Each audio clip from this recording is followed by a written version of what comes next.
All right, to help you get ready for this quiz, we're going to be taking on invention, all the important things we've been talking about.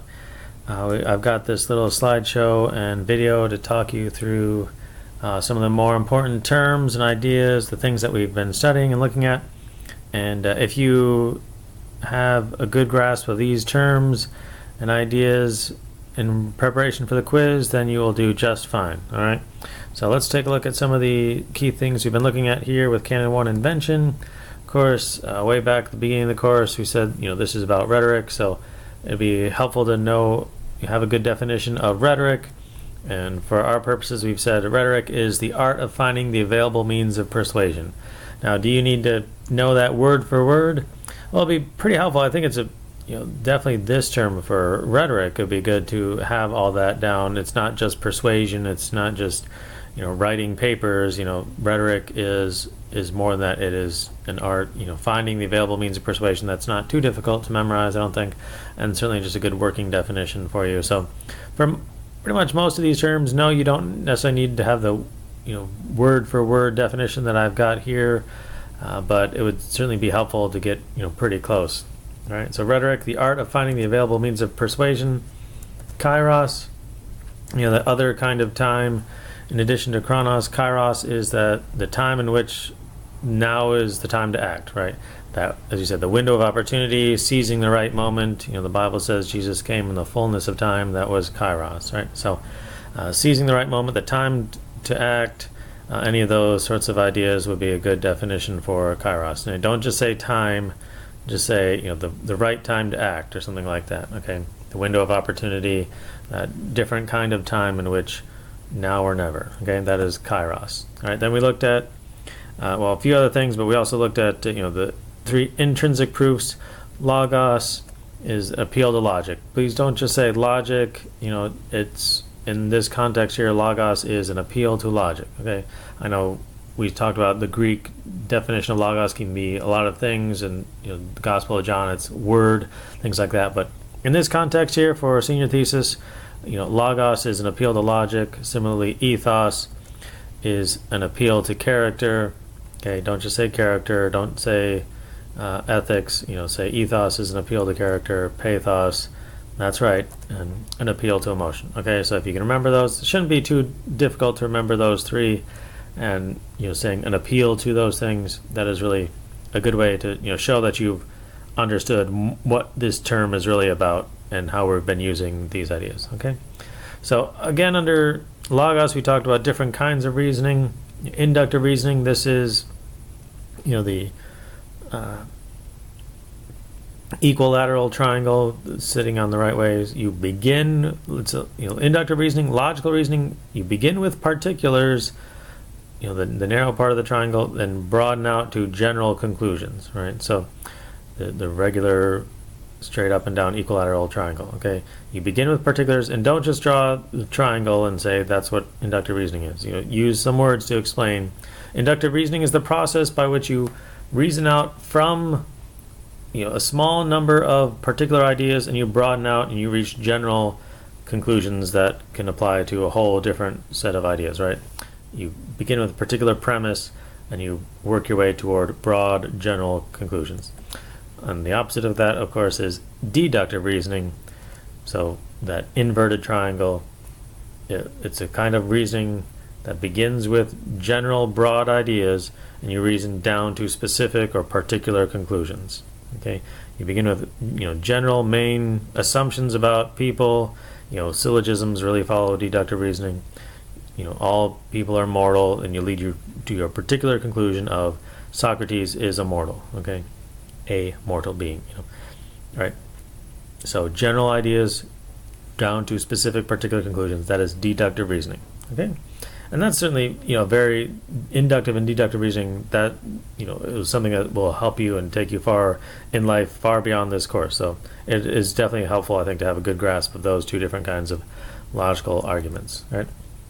And other kinds of logical appeals, we talked about signs and maxims and examples. The one that you really should know here for this quiz is Enthymeme, right? So, different sources define this different ways. Different online dictionaries and philosophical dictionaries will get a little bit fancier or more technical with their definition of enthymeme. But for our purposes, keep it fairly simple.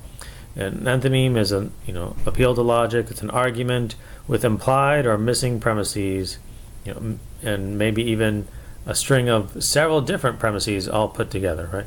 It's beyond a syllogism. A lot of technical rhetorical manuals say enthymeme is a rhetorical syllogism with implied premises, something like that.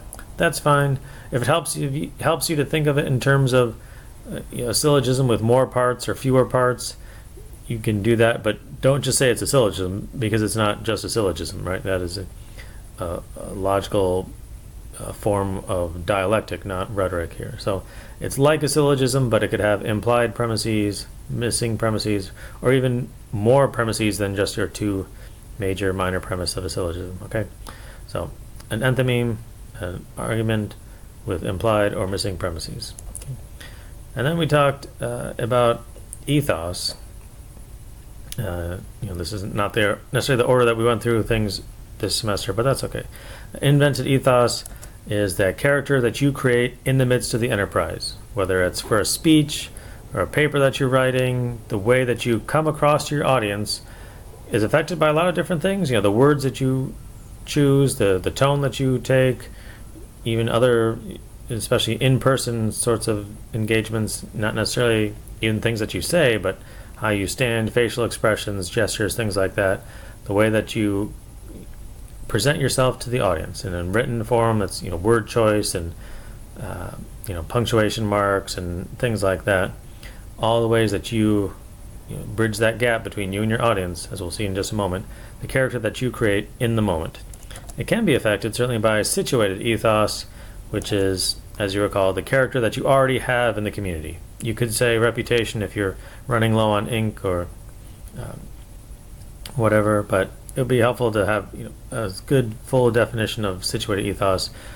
It's the character that you already have within the community, good or bad. It can be affected and improved in certain ways, but that takes more time than just the character you create in invented ethos. Okay, so situated ethos, the reputation, the character you already have in the community. Okay, and lastly, of the different ideas we talked about, one last important term to know here for this quiz, the issue of rhetorical distance, right? The physical, or more often social, separation between the speaker or between the author and the audience, right? A lot of ways that you can improve that. We talked quite a bit about the words that you choose, the tones that you take, the way that you create that character, and either increase that distance. Sometimes, as we said, decreasing the distance can often help persuasion, but sometimes you do need to increase that distance if authority is more important than persuasive and familiarity, things like that. So rhetorical distance is certainly an important thing to know about, not just for this paper, but anytime you're in a leadership position or anything in life, it's a good aspect of psychology and philosophy and rhetoric to know about and use to your advantage when talking with other people. So rhetorical distance is certainly an important term to know. Okay, so if you get a good grasp of those main ideas, those terms, you'll do well. There's a couple last little things here. We talked about the questions of stasis. There are 4 questions of stasis. Remember, the question of conjecture. When you're talking about conjecture, what are you really asking? Basically, does it exist, right? Did it happen? Was it real? Does it exist is the question of conjecture. Remember, these are the 4 that you have to go in the right order. So from conjecture, you go to definition. What kind of thing is it? What category does it belong to? I know a lot of you seem to have difficulty with some of these questions on our stasis theory worksheet. We'll try to work through that in the future here and with you, because we're going to try that again in hopefully a slightly more helpful form as you start doing research. But question of conjecture, does it exist? Definition, what kind of thing is it? What kind of category does it belong to? Which leads you to quality. In relation to other things, other values, was it right? Was it wrong? Is it better? Is it more honorable? Less honorable? That sort of thing. Quality, you're asking in comparison to other things. Is it right? Is it wrong? According to some standard, even not necessarily other examples, but some objective standard. Is this issue I'm debating, is it right? Is it wrong? That sort of thing. That is quality. And lastly, policy, pretty easy to remember. Well, what should we do? How do we change how we respond to this issue? How do we get it enacted? How do we get it into the hearts and minds and actions of the people. How can we regulate it? Things like that. So conjecture, definition, quality, policy. If you know those 4 categories, those 4 questions, that'll be an important thing to know here for stasis and stasis theory. Similarly, we had the common topics. There were 3 of them. Conjecture, talking about past and future fact, similar to in the stasis theory.